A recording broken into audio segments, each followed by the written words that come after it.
coup. Oui. Je suis ton père. C'est pas drôle. Et donc, voilà, on a eu la chance, quand toutes ces énergies positives font que les gens croient au projet, voilà, ça y est, on ouvre bientôt à Orléans, et puis après à Paris, à partir du 4 janvier, avec des comédiennes chanteuses. C'est ça aussi tout l'intérêt de ce spectacle. C'est, quand je le disais tout à l'heure, c'est presque chercher le mouton à 5 pattes. C'est compliqué, parce qu'il faut être bonne comédienne, il faut être très bonne chanteuse, et parce qu'on a travaillé avec Thierry Boulanger, qui est un ami aussi, le compositeur, qui lui aussi a très bien travaillé de son côté. Mais ce qu'il écrit, c'est un peu compliqué. Alors ça peut vous sembler, quand vous l'écoutez comme ça, oh, c'est une petite mélodie, c'est sympa à chanter, mais quasiment tout est en harmonie, en fait. Pour ceux qui connaissent un peu le chant, en tout cas, elles chantent toutes les trois des choses différentes. Et quand ça passe dans l'oreille, voilà, c'est très joli, sauf que derrière, c'est compliqué. Donc c'est une technique de chanteur, de chanteuse, et que moi je ne sais pas faire d'ailleurs. Je ne suis pas chanteur, et donc c'est tout le mérite qu'ont ces demoiselles à chanter. Et Cécilia, je m'excuse encore pour elle, qui est clouée au lit, la pauvre. Elle devait être là hier soir, elle a dit bon, on travaille demain, on est en pleine répétition, en fait, on est en plein montage du spectacle à Paris. Donc je préférais qu'elle reste au lit toute la journée pour être d'attaque demain matin. Donc voilà, trois profils de femmes, et il y en a qui sont enceintes dans la salle, et j'imagine que quand vous verrez bon courage. Quand vous verrez le spectacle, voilà, elles se retrouveront sans doute dans un des trois personnages. Ce que je disais tout à l'heure à un journaliste, moi quand j'ai écrit ce spectacle en 2008, mes meilleures copines, c'était Carrie Bradshaw, Miranda, Charlotte et Samantha dans Sex and the City. Et j'ai trouvé tellement drôle, tellement attachante, de vérité. Elle pleurait autant qu'elle riait, et elle se confiait tout le temps autour d'une tasse de café. Et vous allez suivre ces femmes tour à tour dans un restaurant. Mais venez, bien sûr, venez, bonjour. Entrez.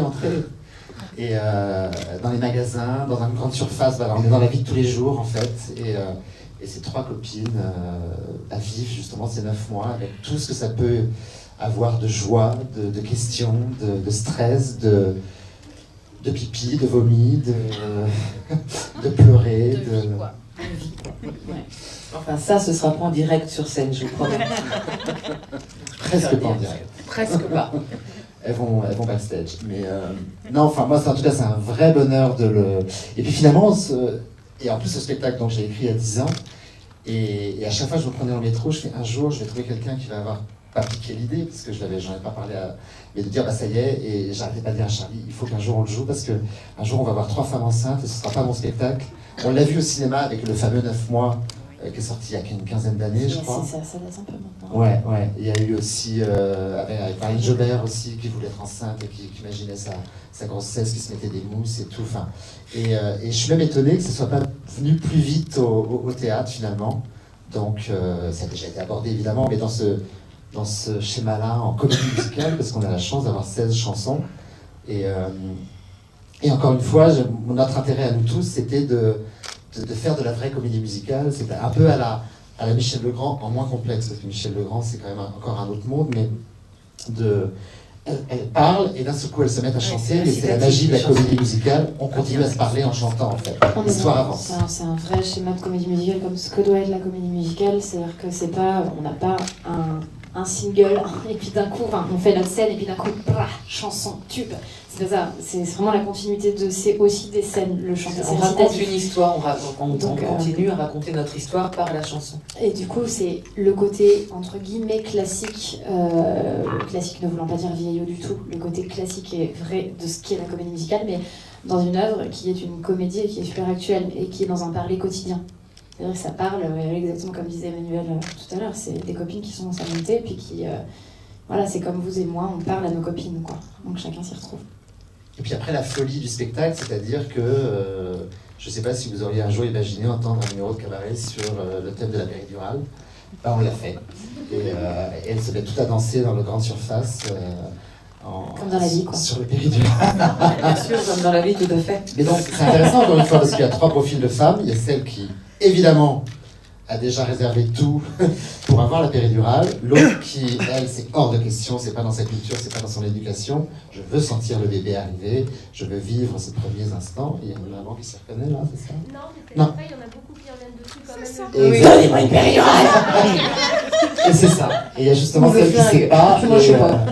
voilà. Elle sait pas, elle verra bien sur le moment.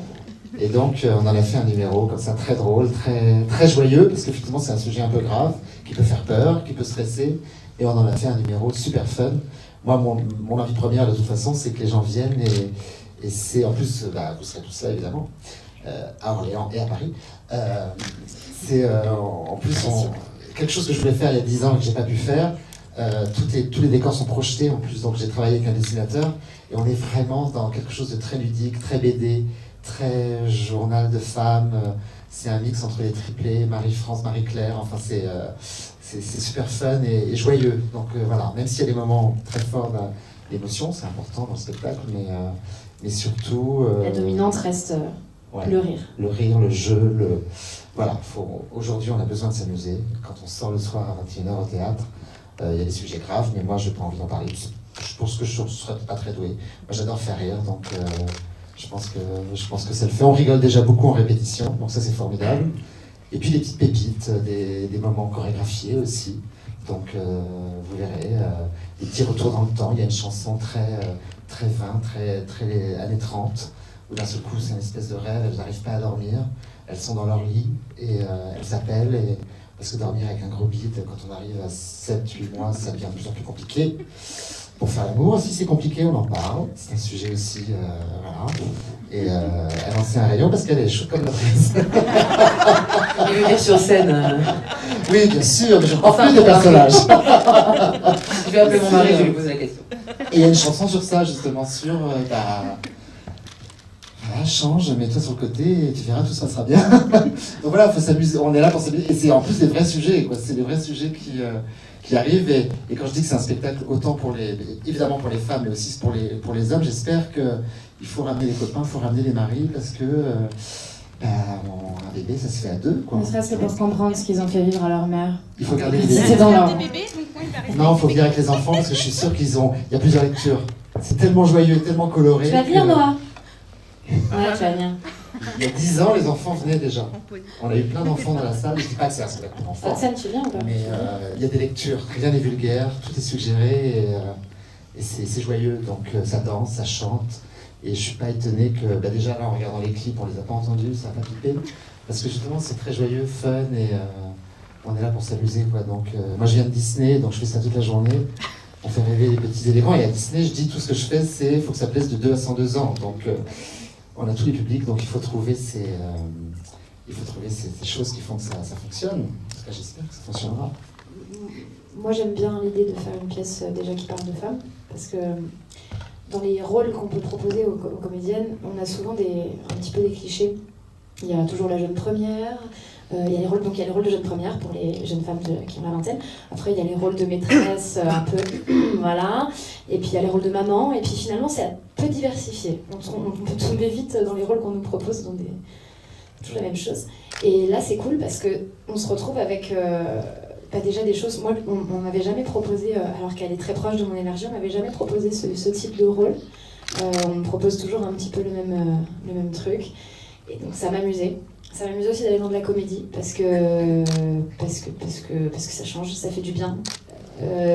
Quand on est comédien, on a tendance à se perdre un peu dans le personnage qu'on incarne. C'est vrai, quand on incarne un personnage triste, des fois c'est un peu dur tous les soirs d'aller jouer. Machin. Là, ce qui me plaisait, c'était de me dire tous les soirs, je vais jouer quelque chose de drôle, je vais jouer quelque chose de fun, je vais m'amuser, je vais amuser les gens. Et puis j'avais envie de refaire de la comédie musicale aussi, parce que ça faisait quelques temps que j'en faisais plus personnellement. Et ça me manquait, donc voilà. Et j'aime bien ce format un petit peu intime, d'être à 3 sur le plateau, et du coup de pouvoir vraiment jouer sans artifice. C'est pas comme quand on est sur des gros plateaux avec 25 danseurs, où finalement on fait du gros show, bim. On fait du gros show visuel, là non, on est vraiment sur du théâtre musical, avec des chansons qui racontent une histoire, on joue tout le temps, et c'est chouette en tant qu'interprète. Alors évidemment, je vais rejoindre beaucoup Anaïs sur pas mal de choses. Notamment, moi, ce qui m'a plu beaucoup, c'est le texte, l'histoire, évidemment, le thème. Le thème, moi, je ne suis pas maman, et vu mon âge, je ne serai pas maman. Et là, pour le coup, mon personnage, justement, lui-même se trouve confronté à l'horloge biologique. Et au moment où ça lui arrive, c'est un accident total. Elle se dit, non, je ne vais pas en faire, c'est trop tard, j'ai pas que ça à faire. En plus, elle est surbookée. Et puis elle se pose vraiment la question, donc moi ça m'a touchée, ça m'a vraiment, évidemment ça m'a touchée. Et je me suis dit tiens, je vais avoir un gros ventre comme ça sur scène, waouh! Puisque dans la vie je l'aurais pas, je vais pouvoir le faire sur scène. Ça c'est l'avantage d'être un comédien, c'est de pouvoir faire des choses qu'on fera pas dans la vie. Et les chansons sont aussi formidables, je suis tombée amoureuse des chansons parce que elles sont bien écrites, que ce soit au niveau du texte, que ce soit au niveau musical, c'est vraiment très très très très bien écrit.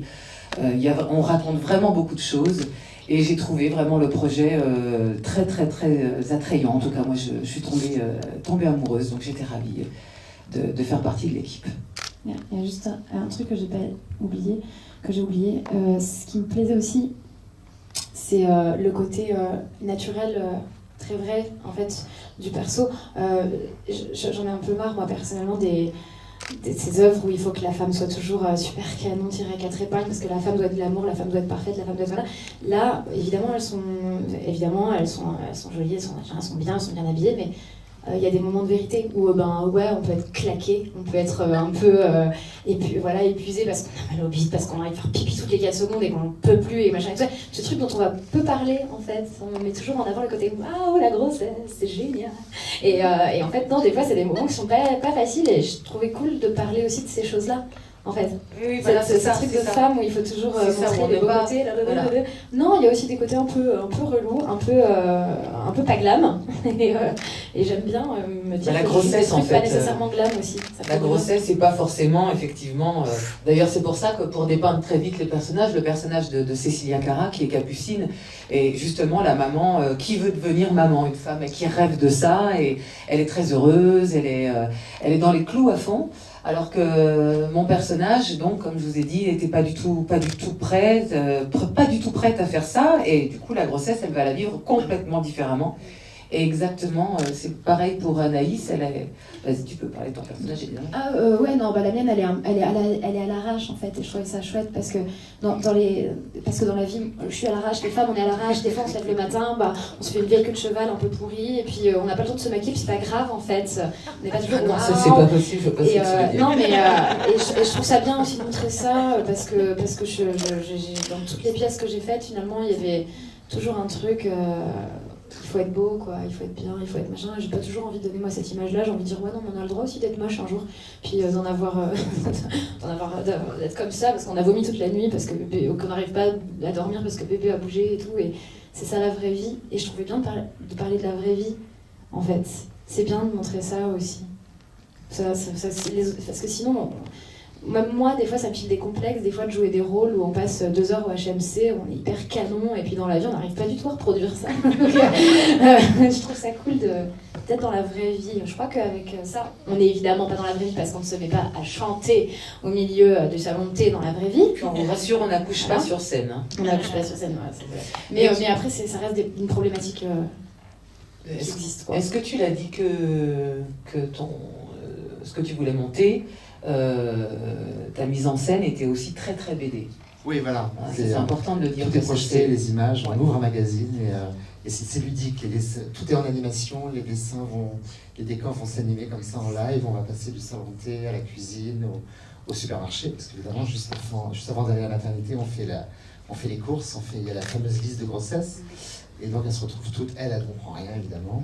Mila, elle a acheté 40 peluches. Et voilà, et bien évidemment Capucine, non, c'est les couches, c'est la première de la classe, donc voilà, de trouver donc elles se retrouvent avec un caddie dans un supermarché. J'aimais bien aussi trouver des situations un peu décalées, et le caddie, évidemment, c'est bientôt ce sera un landau, les filles, enfin voilà, on assiste à la déchéance de Barbara, parce qu'en fait Barbara dans le rôle est un ancien mannequin, elle dirige une grande agence de mannequins, elle est toujours entre New York et Milan, et elle va prendre 30 kilos, elle va être obligée de dire adieu à ses talons, elle finit en croque, parce qu'elle ne peut plus, elle a des fesses énormes, et elle boite, donc ma belle-sœur était comme ça, j'arrivais pas à le croire, mais c'est vrai, il y a des femmes qui autant il y en a qui prennent que du bide, il y en a qui prennent de partout, et donc voilà, quoi, c'est encore une fois voilà, elle est sublime et on va assister à sa déchéance. C'est merveilleux parce que je me disais que ça va être formidable, je ne serais pas obligée d'essayer de faire un régime pour être belle sur scène. Non, surtout si tu peux prendre 30 kilos, ce serait sympa. Oui, mais Mamma Mia, j'étais donc dans la comédie musicale Mamma Mia où j'avais un des rôles titres qui ressemble en fait beaucoup à celui de Barbara aussi. Je pense que c'est pour ça que quelque part ils ont pensé à moi parce que ça résonnait. Sauf que justement ce personnage, elle, justement, décidément, elle faisait pas d'enfant du tout. Et celle-ci, bah si, elle va en faire. Donc du coup, je vais me retrouver avec un faux ventre et c'est rien que des photos pour la presse. On a fait quelques photos avec le faux ventre et c'était un choc pour moi de me découvrir enceinte parce que ça le fait bien, hein, ça marche bien. Et je fais waouh, j'aurais pu être une jolie maman. Mais bon, tant pis. Et grâce au théâtre, tu es une jolie maman.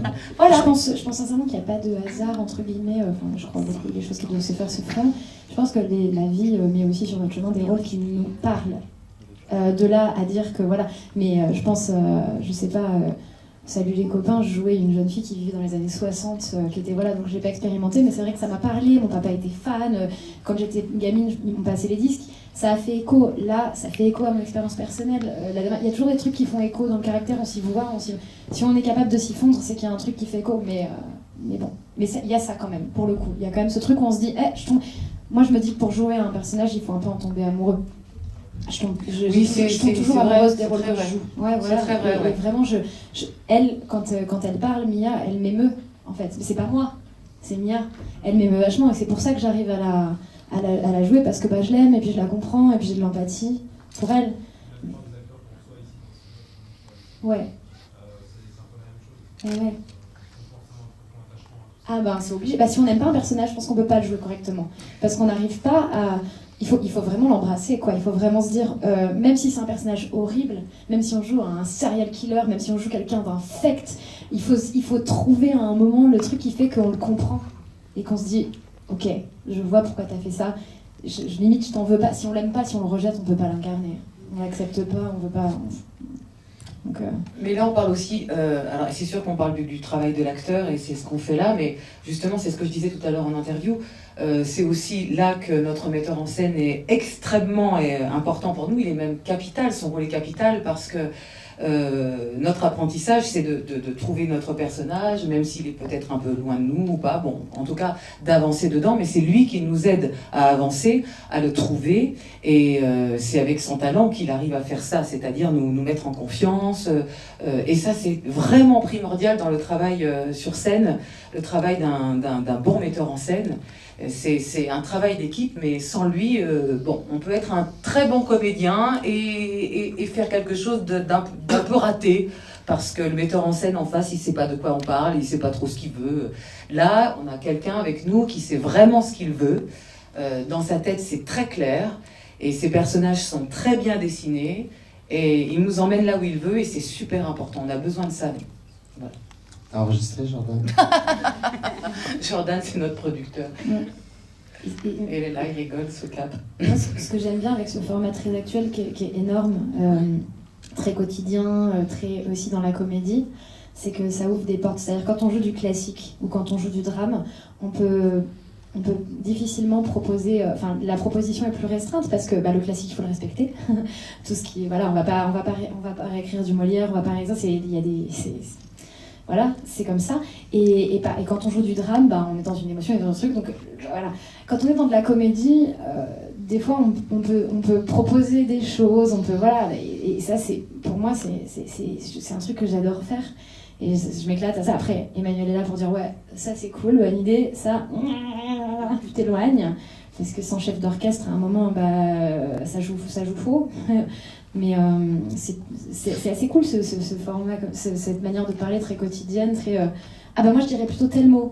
Plutôt que de dire ça déchire, je vais dire c'est trop cool, voilà, moi c'est pas grave. Mais chacune va trouver son parler, ça c'est un exemple un peu pourri, mais vous voyez ce que je veux dire. Et c'est vraiment. Des fois il y a des mots qu'on sent pas, on peut se dire je peux dire ça à la place, et en fait c'est hyper drôle, encore plus drôle, donc vas-y banco. On travaille comme ça, en fait. J'ai l'impression qu'on travaille comme ça, et je pense que tu seras d'accord avec moi. Il nous laisse aussi amener des choses dans nos personnages, vu que nos énergies concordent avec nos personnages, et ça c'est cool. En tout cas, on espère que ça va être énorme.